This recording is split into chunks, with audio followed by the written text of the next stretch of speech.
ang hiling ni Vice President Sara Duterte para sa kanyang defense team sa gitna ng impeachment trial. Senado raw dapat ang gumastos sa pagkain at inumin ng mga abogado.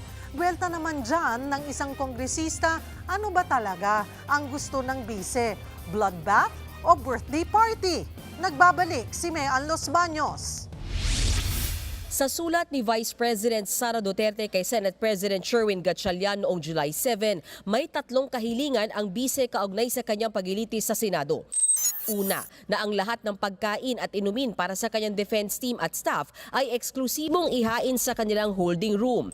Kailangan din daw na eksklusibong manggaling at ihain ito ng caterer ng Office of the Vice President. At ang mga gastos dito ay sasagutin daw dapat ng Senado. Paliwanag ng bise, ang kanyang mga hiling ay upang matiyak ang kaligtasan at kapakanan ng kanyang defense team at staff. Nang tanungin ang kanyang tagapagsalita tungkol dito, sabi ni Attorney Michael Poa, and the defense team has no participation in that letter.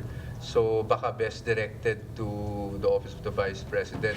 Si Senator Erwin Tulfo kinumpirma na tinalakay ng Senado ang request ng bise sa isang caucus at ang desisyon ng mayorya. Ba't natin sasagutin? How do we explain that? Saan natin kukunin yung bayad sa pagkain tapos sila pa mamimili sa catering? Si Senate President Sherwin Gatchalian sinabing hindi pa niya nasasagot ang request ng bise pero anya walang budget ang Senado para dito. Hindi ko pa nasasagot dahil fina-finalize pa namin lahat itong arrangements. Anong laman ng letter, sir? Anong laman ng no yet? O it's a no already? We cannot afford it, in short. Dahil din daw sa impeachment trial ay baka kailanganin ng Senado na mangupahan pa para maisagawa ang budget hearings. Sa ngayon daw kasi, okupado ang maraming committee rooms dahil sa paglilitis.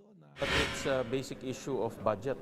No? Dahil nga hindi kaya ng budget dahil meron tayong ibang gastusin at we have to prioritize of course yung budget hearings.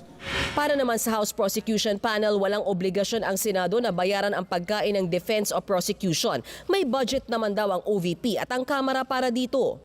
I find it highly improper kasi may opisina rin naman ng ating pangalawang Pangulo and they can actually charge all those expenses to their office. But if it's requesting the judges to provide for the food of the defense,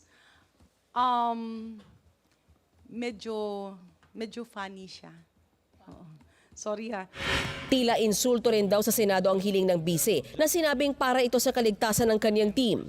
So yung isa lang kasi doon, yung pagdududahan mo ng Senado na baka mamaya may lason yung ipapakain sa mga tao. Banat naman ni Akbayan Party List Representative Percy Sendanya, tila mas concerned pa ang bise sa catering kesa sa paglilitis. Tanong pa ng kongresista, bloodbath ba talaga ang gusto o baka naman birthday party? Nagbabalita mula sa Frontline, Mean Los Baños, News 5. Mga kapatid, Cheryl Cosing po. Maging maalam at may pakialam sa mga napapanahong issue at headlines. Mag-follow at mag-subscribe na sa social media pages ng News 5.